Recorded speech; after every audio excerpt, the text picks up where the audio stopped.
때는 조선 중기, 권세가들의 암투가 하늘을 찌르고 백성들의 삶은 고단하기 그지없던 시절.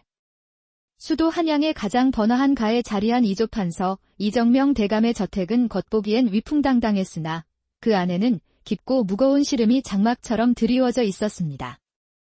그 모든 근심의 중심에는 바로 이 판서의 외동딸 서화아 씨가 있었습니다. 한때 서화아 씨는 봄날의 개나리처럼 화사하고 맑은 시냇물처럼 총명하여 한양 모든 젊은이의 선망의 대상이었습니다. 그녀의 그림 솜씨와 글재주는 장안에 널리 알려져 있었지요. 허나 3년 전 원인을 알 수 없는 지독한 열병을 앓고 난 뒤 그녀의 세상은 한순간에 칠흑 같은 어둠에 잠기고 말았습니다. 반짝이던 두 눈은 빛을 잃고 뿌연 구슬처럼 변해버렸습니다. 아비인 이 판서는 나라 안의 모든 명의를 불러 모으고 산삼보다 귀하다는 약재를 구해다 썼지만 한번 다친 그녀의 눈은 다시는 세상을 비추지 않았습니다. 그날 이후 서화의 세상은 영원한 밤이 되었습니다.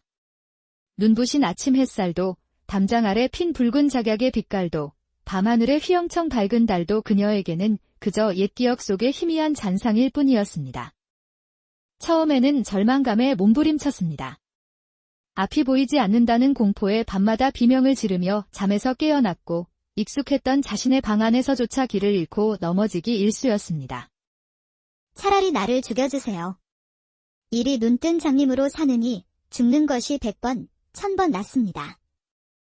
하지만 시간이 흐르면서 그 격렬했던 슬픔은 차가운 체념으로 변해갔습니다. 그녀는 더 이상 울지도 소리치지도 않았습니다.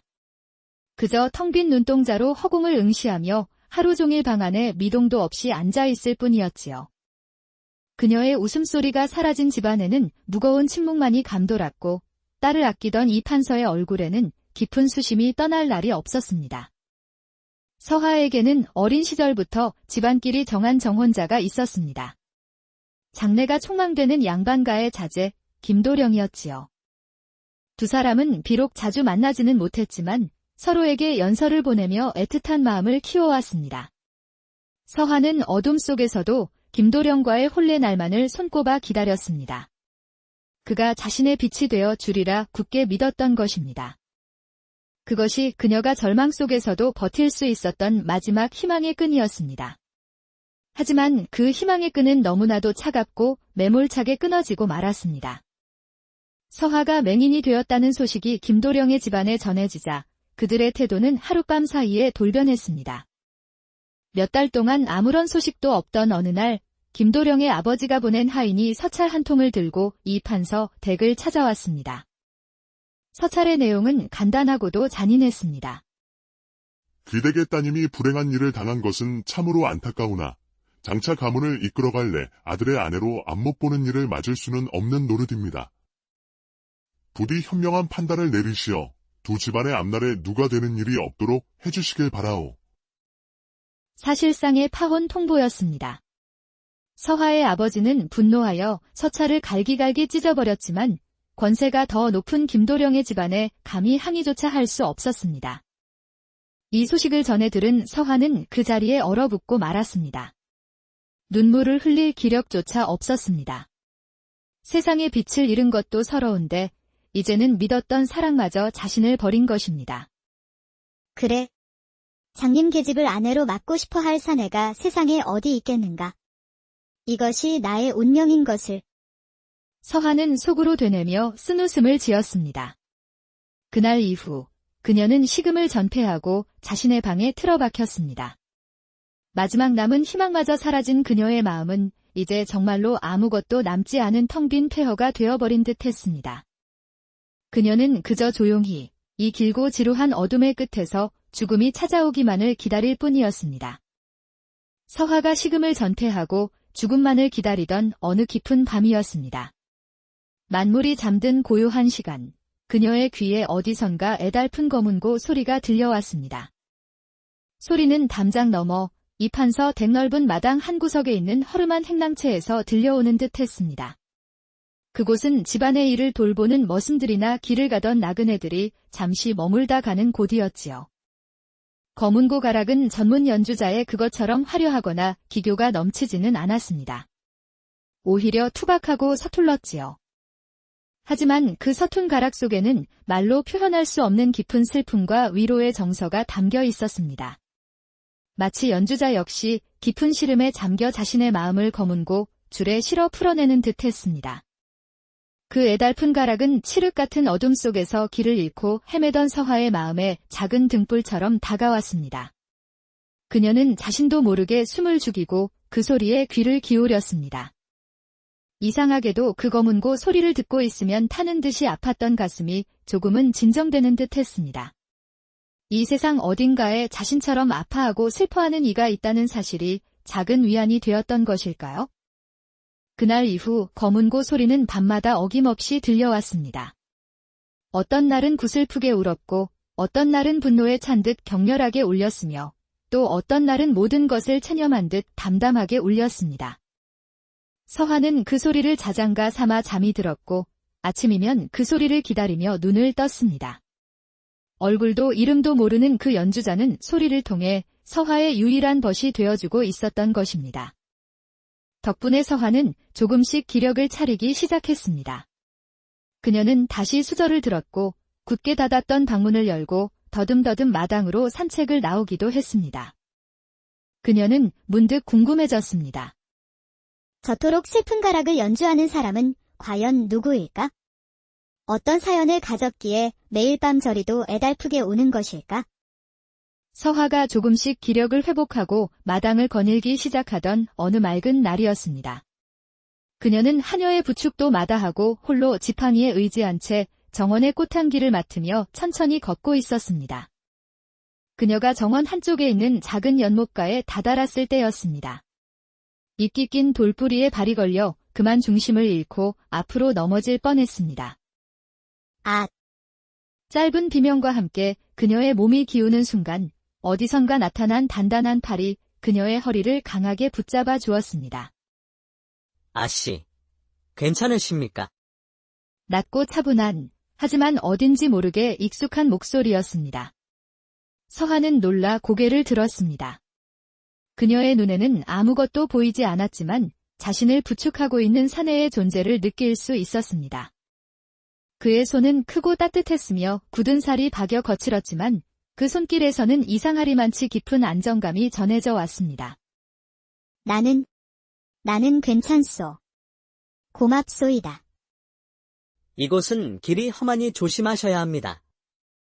사내는 그녀가 바로 설 수 있도록 조심스럽게 몸을 잡아주고는 말없이 한 걸음 뒤로 물러섰습니다. 실례지만 댁은 뉘시오. 우리 집 하인 중에는 그대처럼 낯선 목소리를 가진 이가 없는데. 사내는 잠시 침묵하더니 담담하게 대답했습니다. 저는 그저 담장 수리를 위해 잠시 이 댁에 머물고 있는 떠돌이 나그네일 뿐입니다. 나그네. 그의 목소리를 듣는 순간 서화는 깨달았습니다. 그가 바로 매일 밤 담장 너머 행랑채에서 애달픈 거문고를 타던 그 사람이란 것을. 목소리에 담긴 깊은 슬픔의 결이 똑같았습니다. 혹시 밤마다 거문고를 타시는 분이 그대이시오?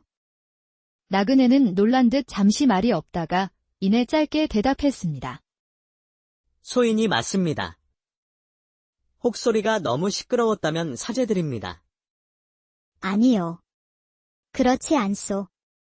그 소리 덕분에 내가 큰 위로를 받았소. 그러니 고맙다는 말을 하고 싶었소. 그날의 짧은 만남 이후 서화에 닫혔던 마음의 문이 아주 조금 열리기 시작했습니다.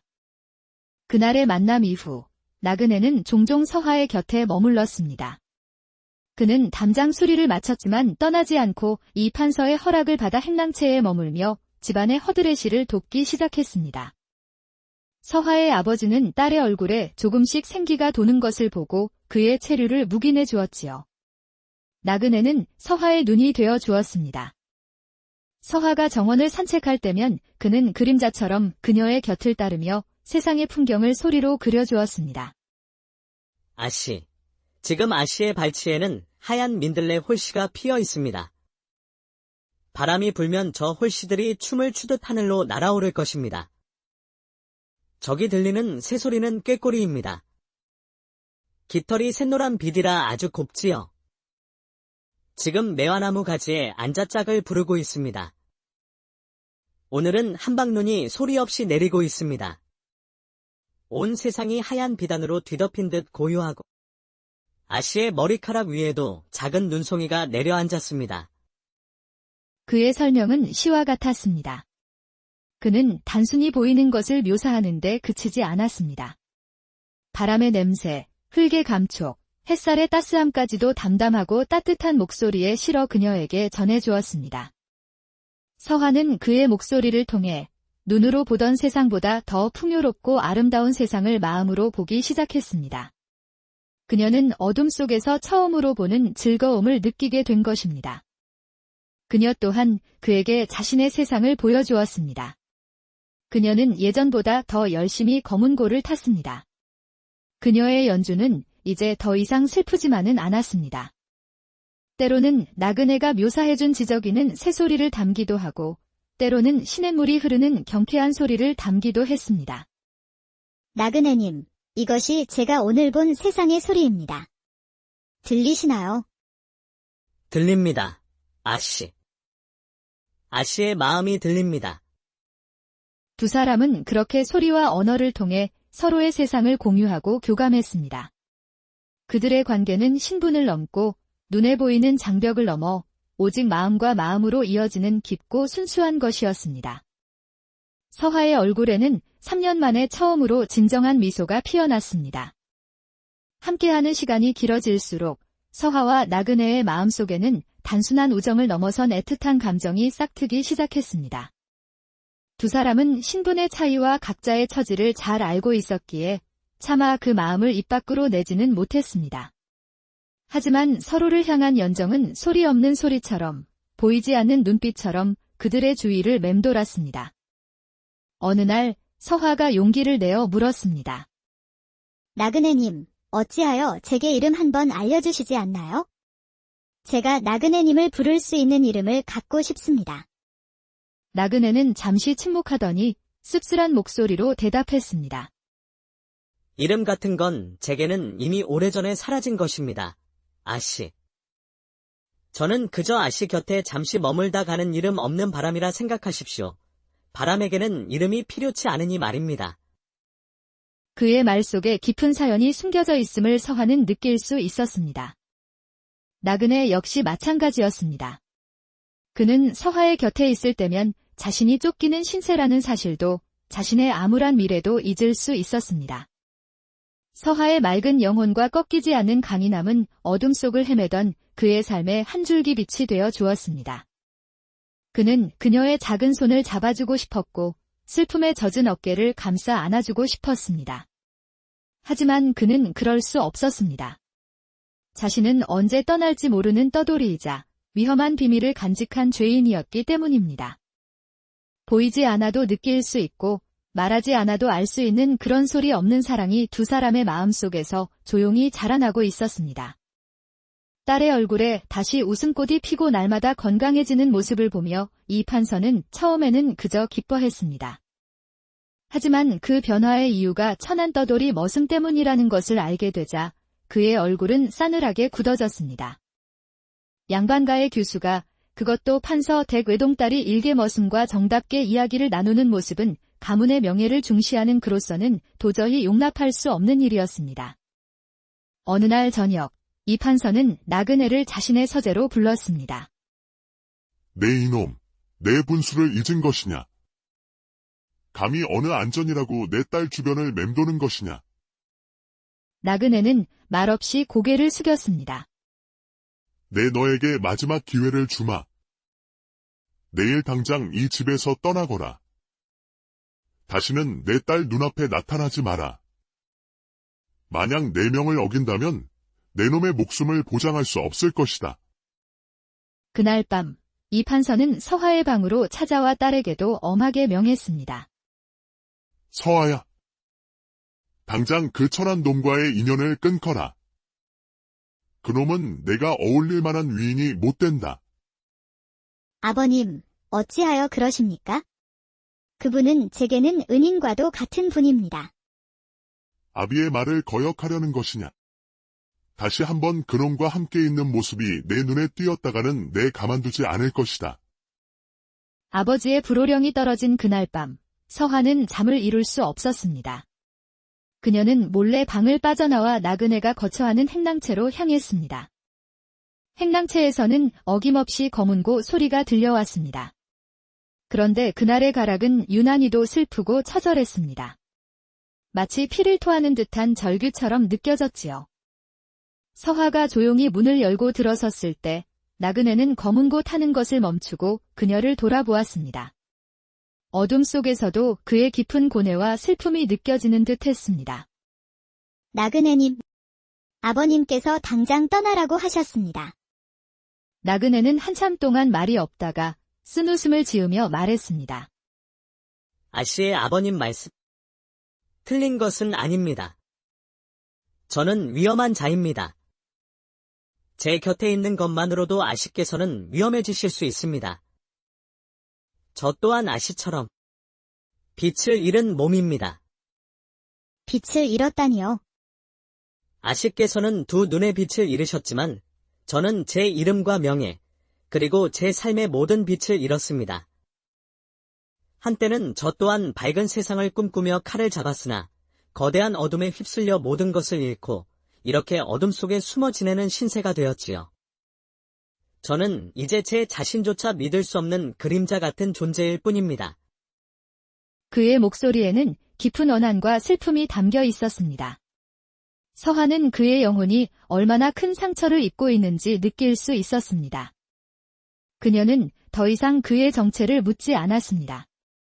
대신 그의 거칠고 차가운 손을 조용히 잡았습니다. 나그네님. 저도 어둠 속에 있습니다. 하지만 나그네님 덕분에 저는 제 어둠이 더 이상 두렵지 않게 되었습니다. 나그네님의 어둠 또한 제가 함께 나누어 가질 수 있다면 좋겠습니다. 서화의 따뜻한 위로에 나그네의 굳게 닫혔던 마음이 흔들렸습니다. 어둠 속에서 두 상처 입은 영혼은 서로를 의지하며 더욱 단단하게 연결되고 있었습니다. 그날 밤, 나그네는 마침내 결심했습니다. 자신 때문에 서화마저 위험에 빠뜨릴 수는 없는 노릇이었습니다. 그는 그녀에게 진짜 세상을 보여주고 싶었습니다. 다음 날, 그는 서화를 찾아가 중대한 제안을 했습니다. 아씨, 저와 함께 이곳을 떠나 주시겠습니까?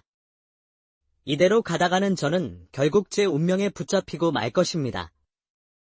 그리고 아씨 또한 평생 이 담장 안에서 시들어가게 될 것입니다. 하지만 우리가 함께 떠난다면 비록 험난하고 불확실한 길이겠지만 새로운 삶을 시작할 수 있을지도 모릅니다. 그는 서화의 손을 잡았습니다. 아씨, 저와 함께 이 답답한 담장을 넘어 제가 들려주었던 그 세상을 직접 발로 걸어보지 않으시겠습니까? 제가 아씨의 눈이 되고 아씨의 지팡이가 되어 드리겠습니다. 서화의 마음이 세차게 흔들렸습니다.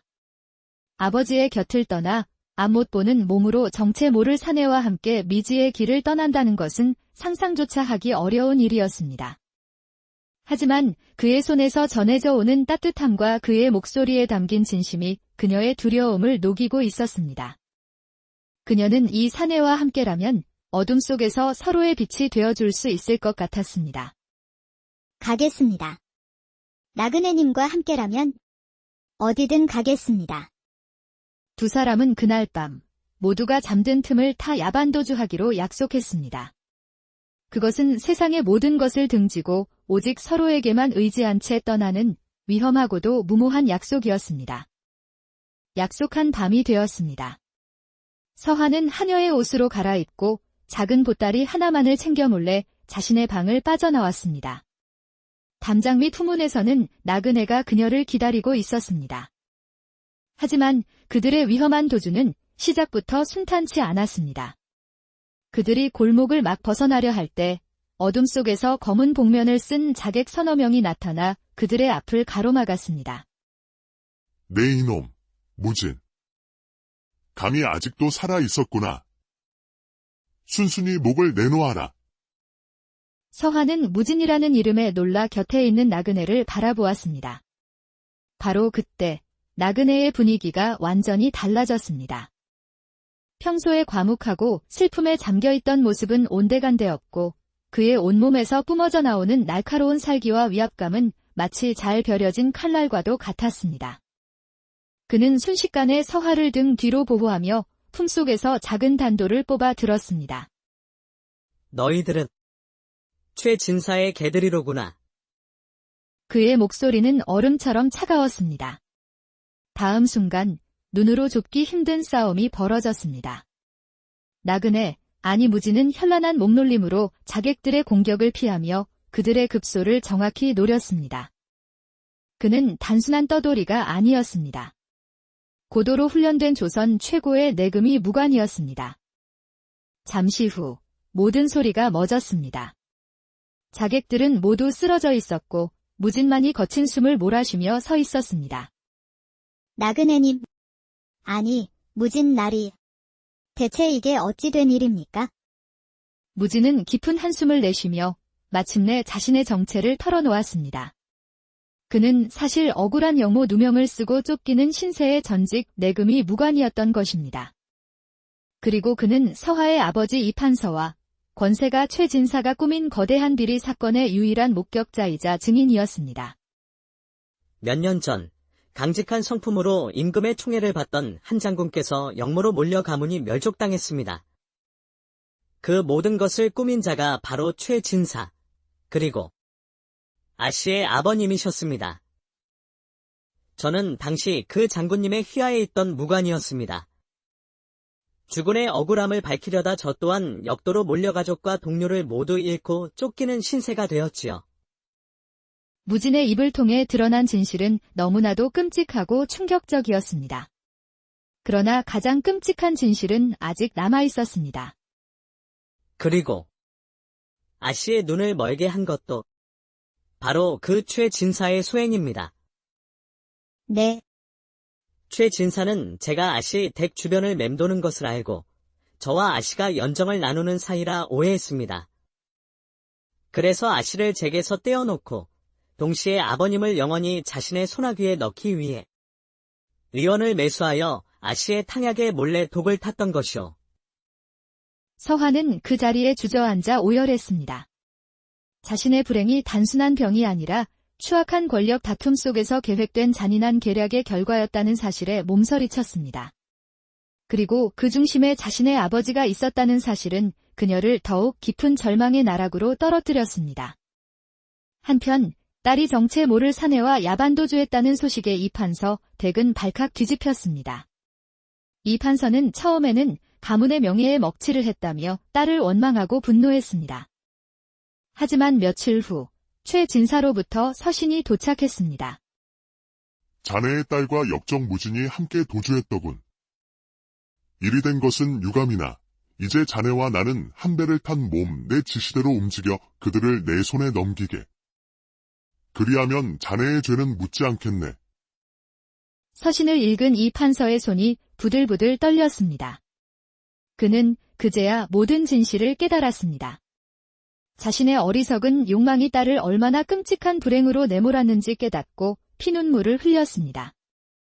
그는 더 이상 최진사의 꼭두각시로 살 수 없었습니다. 그는 자신의 모든 것을 걸고서라도 딸을 지키고 자신의 죄를 속죄하기로 결심했습니다. 이판서는 몰래 자신이 알고 있는 최진사의 모든 비리가 담긴 밀서를 작성하여 자신의 가장 충직한 종을 통해 무진과 서화가 있는 곳으로 보냈습니다. 나리, 아씨. 이것은 대감 마님께서 모든 것을 걸고 보내신 것입니다. 부디 이것으로 모든 것을 바로잡아 주십시오. 아버지의 밀서를 받아든 서화의 마음은 복잡했습니다. 아버지를 용서할 수는 없었지만 딸을 위해 모든 것을 버릴 각오를 한 그의 마지막 사랑에 눈물을 흘리지 않을 수 없었습니다. 이제 그들에게는 최진사와 맞서 싸울 수 있는 가장 강력한 무기가 손에 들어온 것입니다. 하지만 진짜 싸움은 지금부터였습니다. 더 이상 도망치지 않고 직접 최진사의 심장부로 뛰어들어 모든 것을 끝내야 합니다. 그날 이후 두 사람의 역할은 완전히 뒤바뀌었습니다. 이제는 서화가 무진의 눈이 되어주기 시작했습니다. 3년간의 어둠 속에서의 삶은 그녀의 다른 감각들을 비상하게 발달시켰습니다. 특히 그녀의 청각은 이제 보통 사람의 상상을 초월하는 경지에 이르러 있었습니다. 날이 왼쪽입니다. 바위 뒤 3걸음 거리에 한 명이 숨어 있습니다. 심장 소리가 아주 거칠게 뛰고 있습니다. 바람 소리가 부자연스럽습니다. 저 고개마루 너머에 복병이 있습니다. 적어도 10명은 넘습니다. 서한은 소리만으로 적의 위치와 숫자, 심지어 그들의 긴장 상태까지 파악해냈습니다. 어둠 속에서 그녀의 능력은 그 어떤 밝은 눈보다도 더 예리하고 정확했습니다. 무진은 서하의 목소리를 따라 움직였습니다. 그녀가 길을 알려주고 그가 칼을 휘둘렀습니다. 어둠은 더 이상 그들에게 장애물이 아니었습니다. 오히려 그들의 가장 강력한 무기가 되어 최 진사가 보낸 자객들을 하나씩 격파해 나갔습니다. 궁지에 몰린 최 진사는 마지막 수단을 쓰기로 결심했습니다. 그는 서하의 아버지 이판서를 영모죄로 거짓 고발하여 의금부에 하옥시켜 버린 것입니다. 그리고는 서신을 무진에게 보냈습니다. 내 아비의 목숨이 아깝거든 밀서를 가지고 홀로 내 앞으로 오라. 이것은 비열한 함정이었습니다. 가서는 안 됩니다. 명백한 함정입니다. 알고 있어. 하지만 가지 않을 수도 없어. 이것이 최 진사를 만날 수 있는 유일한 길이라면 기꺼이 그 함정 속으로 걸어 들어가야지. 그리고 이 모든 것을 끝내야 하오. 무진은 이미 모든 것을 각오하고 있었습니다. 그는 서하를 안전한 곳에 남겨두고 홀로 최 진사의 저택으로 향했습니다. 약속한 시각, 무진은 밀서를 품에 안고 최 진사의 저택 대문 앞에 섰습니다. 문이 열리고 수십 명의 무사들이 칼을 빼든 채 그를 맞이했습니다. 안뜰 중앙에는 최 진사가 의자에 앉아 비열한 미소를 짓고 있었습니다. 어서 오게, 무진. 그 눈먼 계집은 어디에 두고 왔는가? 이제 그 밀서를 내놓고 순순히 죽어주면 자네의 장인 될 사람은 살려주도록 하지. 하! 밀서는 여기 있다. 하지만 그 전에 내 놈의 죄를 내 놈의 입으로 직접 듣고 싶구나. 내 놈이 어찌하여 충신을 죽이고 나라를 어지럽혔는지 말이다. 흥, 어차피 죽을 놈에게 알려준들 어떠리. 그래, 내가 했다. 멍청한 임금과 답답한 조정 대신들을 대신해 이 나라의 진정한 주인이 되기 위함이다. 바로 그 순간이었습니다. 최 진사가 자신의 죄를 떠벌리는 그 순간 저택의 담벼락 위로 수십 개의 횃불이 일제히 솟아올랐습니다. 의금부 도사와 병사들이 사방을 포위하고 있었습니다. 그리고 그 선두에는 놀랍게도 서하아 씨가 한 관료의 부축을 받으며 서 있었습니다. 역적 최 진사의 죄를 모두 들었다. 놈을 포박하라. 당황한 최 진사가 소리쳤지만 때는 이미 늦었습니다. 서하는 무진을 혼자 보낸 것이 아니었습니다. 그녀는 자신의 뛰어난 청각으로 저택 주변의 모든 소리를 분석해 의금부 병력에게 적들의 배치와 약점을 정확히 알려주었던 것입니다. 무진은 시간을 끄는 미끼였고 서하는 어둠 속의 지휘관이었습니다. 모든 상황이 끝나고 최 진사와 그의 무리들은 모두 처형당했습니다. 억울하게 죽었던 장군의 누명은 벗겨졌고 그의 가문은 복권되었습니다. 서하의 아버지 이판서는 죄를 자백하고 딸을 구하기 위해 공을 세운 점이 참작되어 사형을 면하고 먼 곳으로 유배를 떠나는 것으로 벌을 받았습니다. 무진 또한 모든 누명을 벗고 명예를 회복했습니다. 임금은 그에게 높은 벼슬을 내리려 했지만 그는 모든 것을 사양했습니다. 몇 년 후 한양에서 멀리 떨어진 어느 조용한 시골 마을. 무진과 서하는 작은 초가집에서 소박하게 살고 있었습니다. 서하의 눈은 끝내 빛을 되찾지 못했습니다. 하지만 그녀의 얼굴에는 그 어떤 그늘도 찾아볼 수 없었습니다. 저녁 노을이 지는 강가에 나란히 앉아 무진이 다정한 목소리로 속삭였습니다. 서하, 지금 하늘이 붉게 타오르고 있어. 마치 그대의 뺨처럼 곱게 물들었소. 그리고 강물은 그 빛을 받아 금가루를 흩뿌린 듯 반짝이고 있구려.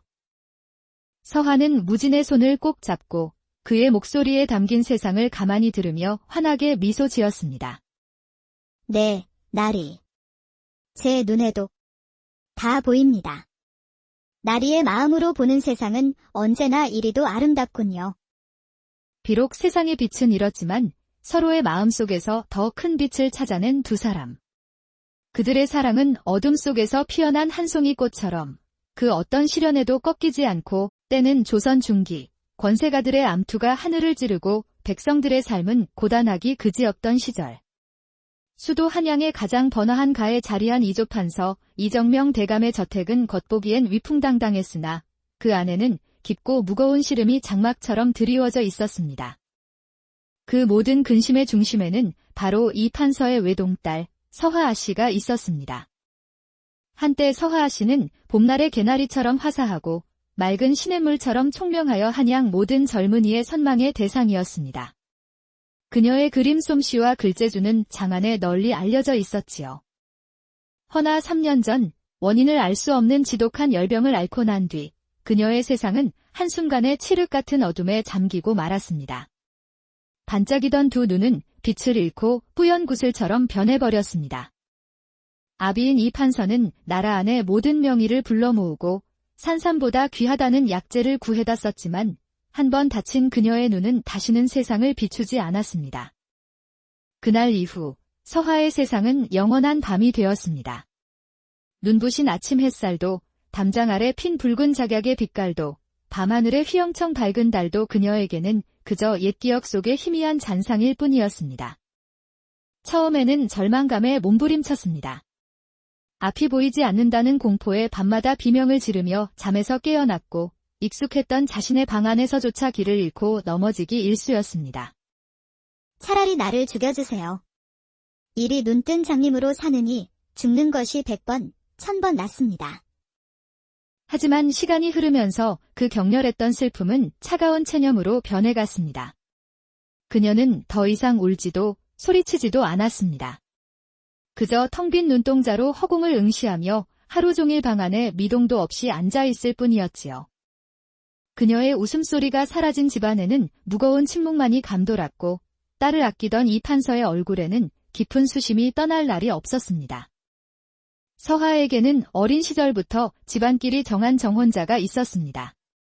장래가 촉망되는 양반가의 자제 김도령이었지요. 두 사람은 비록 자주 만나지는 못했지만 서로에게 연서를 보내며 애틋한 마음을 키워왔습니다. 서하는 어둠 속에서도 김도령과의 혼례 날만을 손꼽아 기다렸습니다. 그가 자신의 빛이 되어 주리라 굳게 믿었던 것입니다. 그것이 그녀가 절망 속에서도 버틸 수 있었던 마지막 희망의 끈이었습니다. 하지만 그 희망의 끈은 너무나도 차갑고 매몰차게 끊어지고 말았습니다. 서하가 맹인이 되었다는 소식이 김도령의 집안에 전해지자 그들의 태도는 하룻밤 사이에 돌변했습니다. 몇 달 동안 아무런 소식도 없던 어느 날 김도령의 아버지가 보낸 하인이 서찰 한 통을 들고 이 판서 댁을 찾아왔습니다. 서찰의 내용은 간단하고도 잔인했습니다. 귀대의 따님이 불행한 일을 당한 것은 참으로 안타까우나 장차 가문을 이끌어갈래 아들의 아내로 안못 보는 일을 맞을 수는 없는 노릇입니다. 부디 현명한 판단을 내리시어 두 집안의 앞날에 누가 되는 일이 없도록 해주시길 바라오. 사실상의 파혼 통보였습니다. 서하의 아버지는 분노하여 서찰을 갈기갈기 찢어버렸지만 권세가 더 높은 김도령의 집안에 감히 항의조차 할 수 없었습니다. 이 소식을 전해 들은 서하는 그 자리에 얼어붙고 말았습니다. 눈물을 흘릴 기력조차 없었습니다. 세상의 빛을 잃은 것도 서러운데 이제는 믿었던 사랑마저 자신을 버린 것입니다. 그래. 장님 계집을 아내로 맡고 싶어 할 사내가 세상에 어디 있겠는가. 이것이 나의 운명인 것을. 서하는 속으로 되뇌며 쓴웃음을 지었습니다.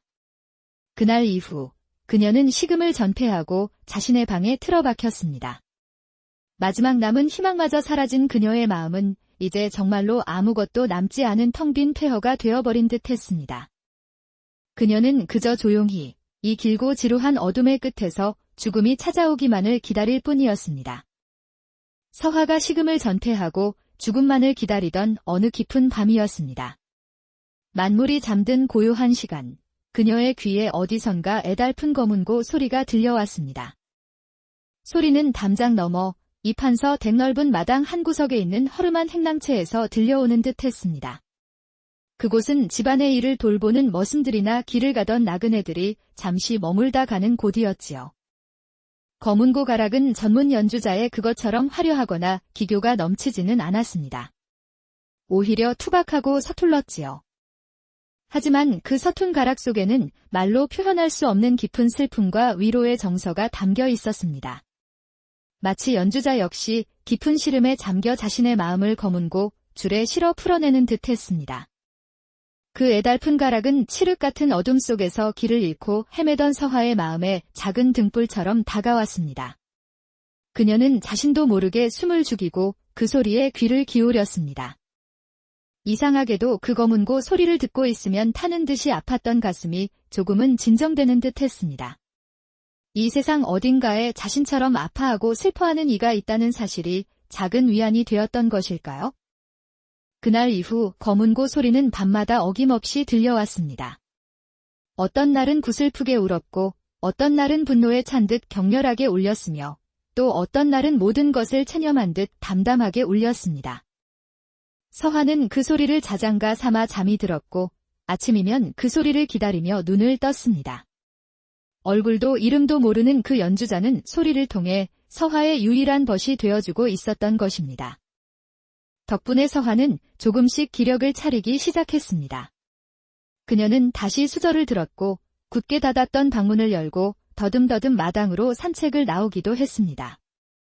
그녀는 문득 궁금해졌습니다. 저토록 슬픈 가락을 연주하는 사람은 과연 누구일까? 어떤 사연을 가졌기에 매일 밤 저리도 애달프게 오는 것일까? 서화가 조금씩 기력을 회복하고 마당을 거닐기 시작하던 어느 맑은 날이었습니다. 그녀는 하녀의 부축도 마다하고 홀로 지팡이에 의지한 채 정원의 꽃향기를 맡으며 천천히 걷고 있었습니다. 그녀가 정원 한쪽에 있는 작은 연못가에 다다랐을 때였습니다. 이끼 낀 돌뿌리에 발이 걸려 그만 중심을 잃고 앞으로 넘어질 뻔했습니다. 아! 짧은 비명과 함께 그녀의 몸이 기우는 순간 어디선가 나타난 단단한 팔이 그녀의 허리를 강하게 붙잡아 주었습니다. 아씨, 괜찮으십니까? 낮고 차분한, 하지만 어딘지 모르게 익숙한 목소리였습니다. 서화는 놀라 고개를 들었습니다. 그녀의 눈에는 아무것도 보이지 않았지만 자신을 부축하고 있는 사내의 존재를 느낄 수 있었습니다. 그의 손은 크고 따뜻했으며 굳은 살이 박여 거칠었지만 그 손길에서는 이상하리만치 깊은 안정감이 전해져 왔습니다. 나는 괜찮소. 고맙소이다. 이곳은 길이 험하니 조심하셔야 합니다. 사내는 그녀가 바로 설 수 있도록 조심스럽게 몸을 잡아주고는 말없이 한 걸음 뒤로 물러섰습니다. 실례지만 댁은 뉘시오. 우리 집 하인 중에는 그대처럼 낯선 목소리를 가진 이가 없는데.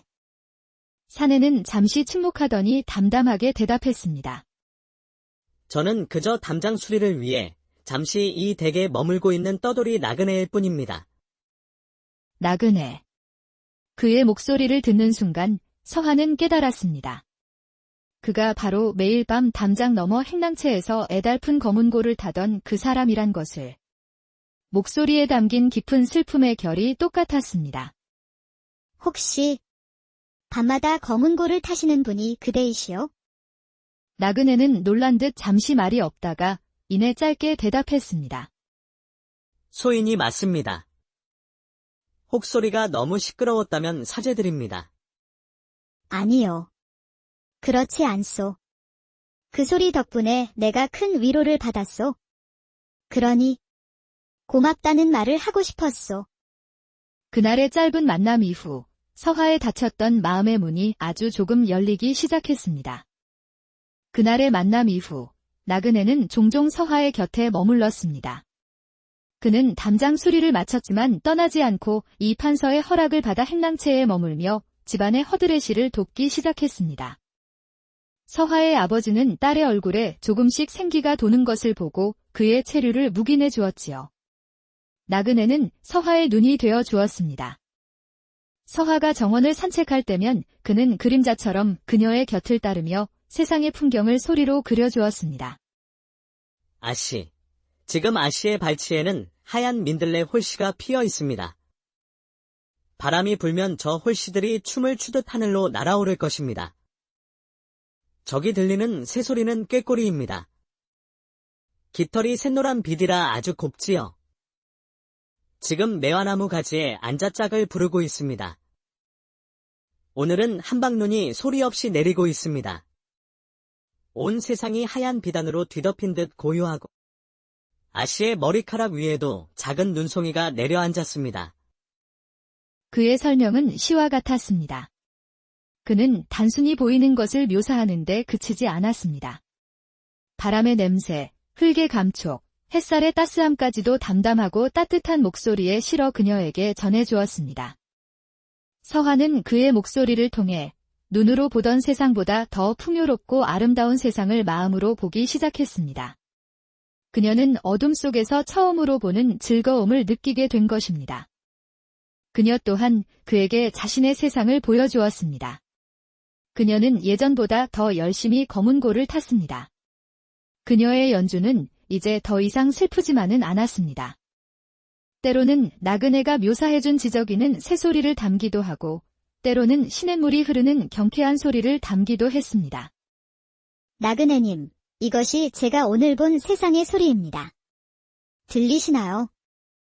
들립니다. 아씨. 아씨의 마음이 들립니다. 두 사람은 그렇게 소리와 언어를 통해 서로의 세상을 공유하고 교감했습니다. 그들의 관계는 신분을 넘고 눈에 보이는 장벽을 넘어 오직 마음과 마음으로 이어지는 깊고 순수한 것이었습니다. 서화의 얼굴에는 3년 만에 처음으로 진정한 미소가 피어났습니다. 함께하는 시간이 길어질수록 서화와 나그네의 마음속에는 단순한 우정을 넘어선 애틋한 감정이 싹트기 시작했습니다. 두 사람은 신분의 차이와 각자의 처지를 잘 알고 있었기에 차마 그 마음을 입 밖으로 내지는 못했습니다. 하지만 서로를 향한 연정은 소리 없는 소리처럼, 보이지 않는 눈빛처럼 그들의 주위를 맴돌았습니다. 어느 날 서화가 용기를 내어 물었습니다. 나그네님, 어찌하여 제게 이름 한번 알려주시지 않나요? 제가 나그네님을 부를 수 있는 이름을 갖고 싶습니다. 나그네는 잠시 침묵하더니 씁쓸한 목소리로 대답했습니다. 이름 같은 건 제게는 이미 오래전에 사라진 것입니다. 아씨. 저는 그저 아씨 곁에 잠시 머물다 가는 이름 없는 바람이라 생각하십시오. 바람에게는 이름이 필요치 않으니 말입니다. 그의 말 속에 깊은 사연이 숨겨져 있음을 서화는 느낄 수 있었습니다. 나그네 역시 마찬가지였습니다. 그는 서화의 곁에 있을 때면 자신이 쫓기는 신세라는 사실도 자신의 암울한 미래도 잊을 수 있었습니다. 서화의 맑은 영혼과 꺾이지 않는 강인함은 어둠 속을 헤매던 그의 삶의 한 줄기 빛이 되어 주었습니다. 그는 그녀의 작은 손을 잡아주고 싶었고 슬픔에 젖은 어깨를 감싸 안아주고 싶었습니다. 하지만 그는 그럴 수 없었습니다. 자신은 언제 떠날지 모르는 떠돌이이자 위험한 비밀을 간직한 죄인이었기 때문입니다. 보이지 않아도 느낄 수 있고 말하지 않아도 알 수 있는 그런 소리 없는 사랑이 두 사람의 마음속에서 조용히 자라나고 있었습니다. 딸의 얼굴에 다시 웃음꽃이 피고 날마다 건강해지는 모습을 보며 이 판서는 처음에는 그저 기뻐했습니다. 하지만 그 변화의 이유가 천한 떠돌이 머슴 때문이라는 것을 알게 되자 그의 얼굴은 싸늘하게 굳어졌습니다. 양반가의 교수가 그것도 판서 댁 외동딸이 일개 머슴과 정답게 이야기를 나누는 모습은 가문의 명예를 중시하는 그로서는 도저히 용납할 수 없는 일이었습니다. 어느 날 저녁, 이 판서는 나그네를 자신의 서재로 불렀습니다. 내 이놈, 내 분수를 잊은 것이냐? 감히 어느 안전이라고 내 딸 주변을 맴도는 것이냐? 나그네는 말없이 고개를 숙였습니다. 내 너에게 마지막 기회를 주마. 내일 당장 이 집에서 떠나거라. 다시는 내 딸 눈앞에 나타나지 마라. 만약 내 명을 어긴다면 내 놈의 목숨을 보장할 수 없을 것이다. 그날 밤, 이 판서는 서화의 방으로 찾아와 딸에게도 엄하게 명했습니다. 서아야. 당장 그 천한 놈과의 인연을 끊거라. 그놈은 내가 어울릴 만한 위인이 못 된다. 아버님, 어찌하여 그러십니까? 그분은 제게는 은인과도 같은 분입니다. 아비의 말을 거역하려는 것이냐. 다시 한번 그놈과 함께 있는 모습이 내 눈에 띄었다가는 내 가만두지 않을 것이다. 아버지의 불호령이 떨어진 그날 밤, 서화는 잠을 이룰 수 없었습니다. 그녀는 몰래 방을 빠져나와 나그네가 거처하는 행랑채로 향했습니다. 행랑채에서는 어김없이 검은고 소리가 들려왔습니다. 그런데 그날의 가락은 유난히도 슬프고 처절했습니다. 마치 피를 토하는 듯한 절규처럼 느껴졌지요. 서화가 조용히 문을 열고 들어섰을 때 나그네는 검은고 타는 것을 멈추고 그녀를 돌아보았습니다. 어둠 속에서도 그의 깊은 고뇌와 슬픔이 느껴지는 듯 했습니다. 나그네님, 아버님께서 당장 떠나라고 하셨습니다. 나그네는 한참 동안 말이 없다가 쓴웃음을 지으며 말했습니다. 아씨의 아버님 말씀. 틀린 것은 아닙니다. 저는 위험한 자입니다. 제 곁에 있는 것만으로도 아씨께서는 위험해지실 수 있습니다. 저 또한 아씨처럼 빛을 잃은 몸입니다. 빛을 잃었다니요.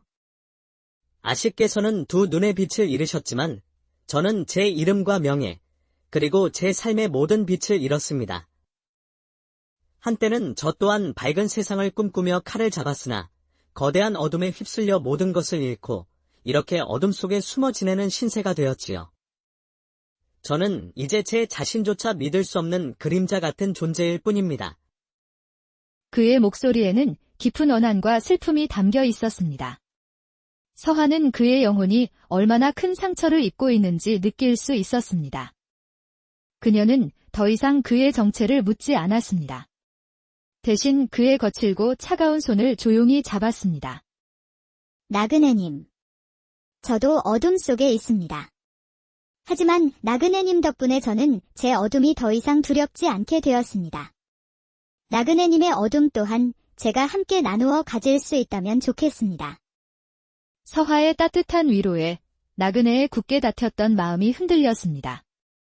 어둠 속에서 두 상처 입은 영혼은 서로를 의지하며 더욱 단단하게 연결되고 있었습니다. 그날 밤, 나그네는 마침내 결심했습니다. 자신 때문에 서화마저 위험에 빠뜨릴 수는 없는 노릇이었습니다. 그는 그녀에게 진짜 세상을 보여주고 싶었습니다. 다음 날, 그는 서화를 찾아가 중대한 제안을 했습니다. 아씨, 저와 함께 이곳을 떠나 주시겠습니까? 이대로 가다가는 저는 결국 제 운명에 붙잡히고 말 것입니다. 그리고 아씨 또한 평생 이 담장 안에서 시들어가게 될 것입니다. 하지만 우리가 함께 떠난다면 비록 험난하고 불확실한 길이겠지만 새로운 삶을 시작할 수 있을지도 모릅니다. 그는 서화의 손을 잡았습니다.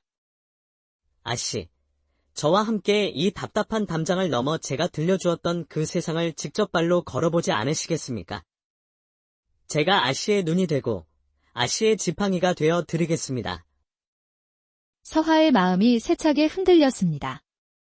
아버지의 곁을 떠나 앞 못 보는 몸으로 정체 모를 사내와 함께 미지의 길을 떠난다는 것은 상상조차 하기 어려운 일이었습니다. 하지만 그의 손에서 전해져 오는 따뜻함과 그의 목소리에 담긴 진심이 그녀의 두려움을 녹이고 있었습니다. 그녀는 이 사내와 함께라면 어둠 속에서 서로의 빛이 되어줄 수 있을 것 같았습니다. 가겠습니다. 나그네님과 함께라면 어디든 가겠습니다. 두 사람은 그날 밤 모두가 잠든 틈을 타 야반도주하기로 약속했습니다. 그것은 세상의 모든 것을 등지고 오직 서로에게만 의지한 채 떠나는 위험하고도 무모한 약속이었습니다. 약속한 밤이 되었습니다. 서하는 하녀의 옷으로 갈아입고 작은 보따리 하나만을 챙겨 몰래 자신의 방을 빠져나왔습니다. 담장 및 후문에서는 나그네가 그녀를 기다리고 있었습니다. 하지만 그들의 위험한 도주는 시작부터 순탄치 않았습니다. 그들이 골목을 막 벗어나려 할 때 어둠 속에서 검은 복면을 쓴 자객 서너 명이 나타나 그들의 앞을 가로막았습니다. 네 이놈, 무진. 감히 아직도 살아 있었구나. 순순히 목을 내놓아라. 서하는 무진이라는 이름에 놀라 곁에 있는 나그네를 바라보았습니다. 바로 그때 나그네의 분위기가 완전히 달라졌습니다. 평소에 과묵하고 슬픔에 잠겨있던 모습은 온데간데 없고 그의 온몸에서 뿜어져 나오는 날카로운 살기와 위압감은 마치 잘 벼려진 칼날과도 같았습니다. 그는 순식간에 서하를 등 뒤로 보호하며 품속에서 작은 단도를 뽑아 들었습니다. 너희들은 최진사의 개들이로구나. 그의 목소리는 얼음처럼 차가웠습니다. 다음 순간 눈으로 좁기 힘든 싸움이 벌어졌습니다. 나그네, 아니 무진은 현란한 몸놀림으로 자객들의 공격을 피하며 그들의 급소를 정확히 노렸습니다. 그는 단순한 떠돌이가 아니었습니다. 고도로 훈련된 조선 최고의 내금이 무관이었습니다. 잠시 후 모든 소리가 멎었습니다. 자객들은 모두 쓰러져 있었고 무진만이 거친 숨을 몰아쉬며 서 있었습니다. 나그네님. 아니, 무진 나리. 대체 이게 어찌 된 일입니까? 무진은 깊은 한숨을 내쉬며 마침내 자신의 정체를 털어놓았습니다. 그는 사실 억울한 영모 누명을 쓰고 쫓기는 신세의 전직 내금이 무관이었던 것입니다. 그리고 그는 서하의 아버지 이판서와 권세가 최진사가 꾸민 거대한 비리 사건의 유일한 목격자이자 증인이었습니다. 몇 년 전 강직한 성품으로 임금의 총애를 받던 한 장군께서 역모로 몰려 가문이 멸족당했습니다. 그 모든 것을 꾸민 자가 바로 최진사, 그리고 아씨의 아버님이셨습니다. 저는 당시 그 장군님의 휘하에 있던 무관이었습니다. 주군의 억울함을 밝히려다 저 또한 역도로 몰려 가족과 동료를 모두 잃고 쫓기는 신세가 되었지요. 무진의 입을 통해 드러난 진실은 너무나도 끔찍하고 충격적이었습니다. 그러나 가장 끔찍한 진실은 아직 남아있었습니다. 그리고 아씨의 눈을 멀게 한 것도 바로 그 최진사의 소행입니다. 네. 최진사는 제가 아씨 댁 주변을 맴도는 것을 알고 저와 아씨가 연정을 나누는 사이라 오해했습니다. 그래서 아씨를 제게서 떼어놓고 동시에 아버님을 영원히 자신의 손아귀에 넣기 위해 의원을 매수하여 아씨의 탕약에 몰래 독을 탔던 것이오. 서하는 그 자리에 주저앉아 오열했습니다. 자신의 불행이 단순한 병이 아니라 추악한 권력 다툼 속에서 계획된 잔인한 계략의 결과였다는 사실에 몸서리쳤습니다. 그리고 그 중심에 자신의 아버지가 있었다는 사실은 그녀를 더욱 깊은 절망의 나락으로 떨어뜨렸습니다. 한편 딸이 정체 모를 사내와 야반도주했다는 소식에 이판서 댁은 발칵 뒤집혔습니다. 이판서는 처음에는 가문의 명예에 먹칠을 했다며 딸을 원망하고 분노했습니다. 하지만 며칠 후 최진사로부터 서신이 도착했습니다. 자네의 딸과 역적 무진이 함께 도주했더군. 일이 된 것은 유감이나 이제 자네와 나는 한 배를 탄 몸 내 지시대로 움직여 그들을 내 손에 넘기게. 그리하면 자네의 죄는 묻지 않겠네. 서신을 읽은 이 판서의 손이 부들부들 떨렸습니다. 그는 그제야 모든 진실을 깨달았습니다. 자신의 어리석은 욕망이 딸을 얼마나 끔찍한 불행으로 내몰았는지 깨닫고 피눈물을 흘렸습니다. 그는 더 이상 최진사의 꼭두각시로 살 수 없었습니다. 그는 자신의 모든 것을 걸고서라도 딸을 지키고 자신의 죄를 속죄하기로 결심했습니다.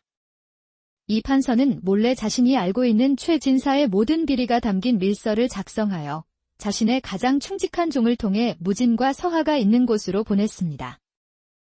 나리, 아씨. 이것은 대감 마님께서 모든 것을 걸고 보내신 것입니다. 부디 부디 이것으로 모든 것을 바로잡아 주십시오. 아버지의 밀서를 받아든 서하의 마음은 복잡했습니다. 아버지를 용서할 수는 없었지만 딸을 위해 모든 것을 버릴 각오를 한 그의 마지막 사랑에 눈물을 흘리지 않을 수 없었습니다. 이제 그들에게는 최진사와 맞서 싸울 수 있는 가장 강력한 무기가 손에 들어온 것입니다. 하지만 진짜 싸움은 지금부터였습니다. 더 이상 도망치지 않고 직접 최진사의 심장부로 뛰어들어 모든 것을 끝내야 합니다. 그날 이후 두 사람의 역할은 완전히 뒤바뀌었습니다. 이제는 서하가 무진의 눈이 되어주기 시작했습니다. 3년간의 어둠 속에서의 삶은 그녀의 다른 감각들을 비상하게 발달시켰습니다. 특히 그녀의 청각은 이제 보통 사람의 상상을 초월하는 경지에 이르러 있었습니다. 날이 왼쪽입니다. 바위 뒤 3걸음 거리에 한 명이 숨어 있습니다. 심장 소리가 아주 거칠게 뛰고 있습니다. 바람 소리가 부자연스럽습니다. 저 고개마루 너머에 복병이 있습니다. 적어도 10명은 넘습니다. 서하는 소리만으로 적의 위치와 숫자, 심지어 그들의 긴장 상태까지 파악해냈습니다. 어둠 속에서 그녀의 능력은 그 어떤 밝은 눈보다도 더 예리하고 정확했습니다. 무진은 서하의 목소리를 따라 움직였습니다.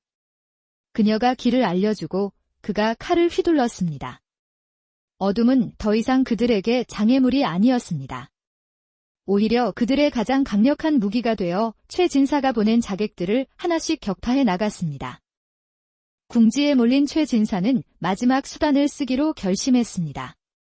그는 서하의 아버지 이판서를 영모죄로 거짓 고발하여 의금부에 하옥시켜 버린 것입니다. 그리고는 서신을 무진에게 보냈습니다. 내 아비의 목숨이 아깝거든 밀서를 가지고 홀로 내 앞으로 오라. 이것은 비열한 함정이었습니다. 가서는 안 됩니다. 명백한 함정입니다. 알고 있소. 하지만 가지 않을 수도 없소. 이것이 최진사를 만날 수 있는 유일한 길이라면 기꺼이 그 함정 속으로 걸어 들어가야지. 그리고 이 모든 것을 끝내야 하오. 무진은 이미 모든 것을 각오하고 있었습니다. 그는 서하를 안전한 곳에 남겨두고 홀로 최진사의 저택으로 향했습니다.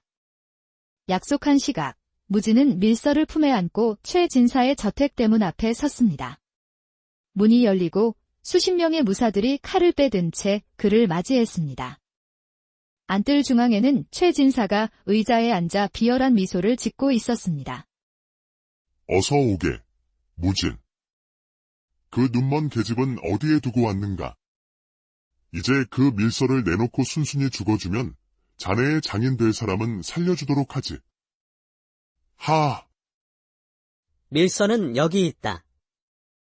하지만 그 전에 내 놈의 죄를 내 놈의 입으로 직접 듣고 싶구나. 내 놈이 어찌하여 충신을 죽이고 나라를 어지럽혔는지 말이다.